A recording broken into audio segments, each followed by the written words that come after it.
Okay, we're going to continue on in our Father's Word today. This is Genesis 23, verse 6. Hear us, my Lord.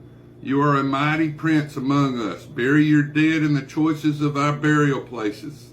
None of us will withhold from you his burial place, that you may bury your dead. Then Abraham stood up and bowed himself to the people of the land, the sons of Heth. And he spoke with them, saying, If it is your wish that I bury my dead out of my sight, hear me and meet with Ephron, the son of Zohar, for me, that he may give me the cave of Machpelah, which is at the end of the field. Let him give it to me at the full price as property for a burial place among you. Now Ephron dwelt among the sons of Heth, and Ephron the Hittite answered Abraham in the presence of the sons of Heth, all who entered at the gate of his city, saying, No, my Lord, hear me. I give you the field and the cave that is in it. I give it to you in the presence of the sons of my people. I give it to you. Bury your dead. Then Abraham bowed himself down before the people of the land. And he spoke to Ephron in the hearing of the people of the land, saying, If you will give it, please hear me. I will give you money for the field. Take it from me, and I will bury my dead there. And Ephron answered Abraham, saying to him, My Lord, listen to me. The land is worth 400 shekels of silver. What is that between you and me? So bury your dead. And Abraham listened to Ephron. And Abraham weighed out the silver for Ephron, which he had named in the hearing of the sons of Heth, 400 shekels of silver, currency of the merchants. So the field of Ephron, which was in Machpelah, which was before Mamre, the field and the cave, which was in it, and all the trees that were in the field, which were within all the surrounding borders, were deeded to Abraham as a possession in the presence of the sons of Heth, before all who went in at the gate of his city. And after this, Abraham buried Sarah, his wife, in the cave of the field of Machpelah, before Mamre, that is Hebron, in the land of Canaan. So the field and the cave that is in it were deeded to Abraham by the sons of Heth as property for a burial place. Now this is Genesis 24. Now Abraham was old, well advanced in age, and the Lord had blessed Abraham in all things. So Abraham said to the oldest servant of his house, who ruled over all that he had, Please put your hand under my thigh, and I will make you swear by the Lord of heaven, and the God of earth, that you will not take a wife for my son from the daughters of Canaanites, among whom I dwell. But you shall go to my country and to my family, and take a wife for my son Isaac. And the servant said to him, Perhaps the woman will not be willing to follow me to this land. Must I take your son back to the land from which you came? But Abraham said to him, Beware that you do not take my son back there.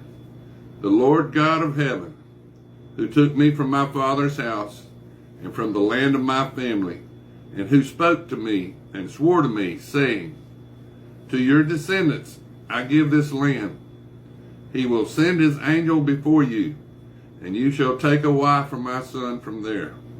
And if the woman is not willing to follow you, then you will be released from this oath. Only do not take my son back there. So the servant put his hand under the thigh of Abraham, his master, and swore to him concerning this matter. Then the servant took 10 of his master's camels and departed. for all his master's goods were in his hand. And he arose and went to Mesopotamia, to the city of Nahor. And he made his camels kneel down outside the city by a well of water at evening time, the time when the women go out to draw water. Then he said, O Lord God of my master Abraham, please give me success this day, and show kindness to my master Abraham. Behold, here I stand by the well of water, and the daughters of the men of the city were coming out to draw water. Now let it be that the young woman to whom I say, please let down your pitcher that I may drink, and she says, drink, and I will also give your camels a drink. Let her be the one you have appointed for your servant Isaac. And by this I will know that you have shown kindness to my master. And it happened before he had finished speaking, and behold, Rebekah, who was born to Bethuel, son of Milcah, the wife of Nahor, Abraham's brother, came out with her pitcher on her shoulder. Now the young woman was very beautiful to behold, a virgin. No man had known her.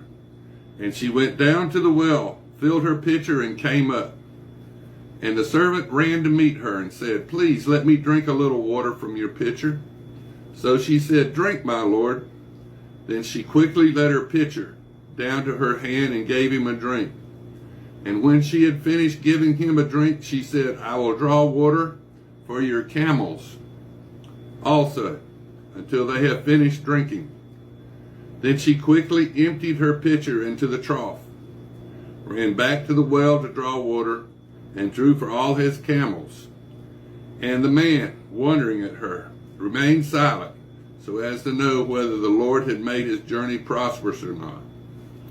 So it was, when the camels had finished drinking, that the man took a golden nose ring weighing 1/2 shekel, and 2 bracelets from her wrist, weighing 10 shekels of gold. And he said, whose daughter are you? Please, tell me, please, is there room in your father's house for us to lodge? So she said to him, I am the daughter of Bethuel, Milcah's son, whom she bore to Nahor. Moreover, she said to him, we have both straw and feed enough, and room to lodge. Then the man bowed down his head and worshipped the Lord. And he said, blessed be the Lord, God of my master Abraham, who has not forsaken his mercy and his truth toward my master. As for me, being on the way, the Lord led me to the house of my master's brethren. So the young woman ran and told her mother's household these things. Now Rebekah had a brother whose name was Laban, and Laban ran out to the man by the well. So it came to pass, when he saw the nose ring and the bracelets on his sister's wrist, when he heard the words of his sister Rebekah, saying, thus the man spoke to me, that he went to the man, and there he stood by the camels at the well. And he said, come in, O blessed of the Lord. Why do you stand outside? For I have prepared the house and a place for the camels. Then the man came to the house, and he unloaded the camels, and provided straw and feed for the camels, and water to wash his feet, and the feet of the men who were with him. Food was set out before him to eat, but he said, I will not eat until I have told about my errand. And he said, speak on. So he said, I am Abraham's servant. The Lord has blessed my master greatly, and he has become great, and he has given him flocks and herds, silver and gold, male and female servants, and camels and donkeys. And Sarah, my master's wife, bore a son to my master when she was old, and to him he was given all that he has. Now my master made me swear, saying, you shall not take a wife for my son from the daughters of the Canaanites, in whose land I dwell, but you shall go to my father's house.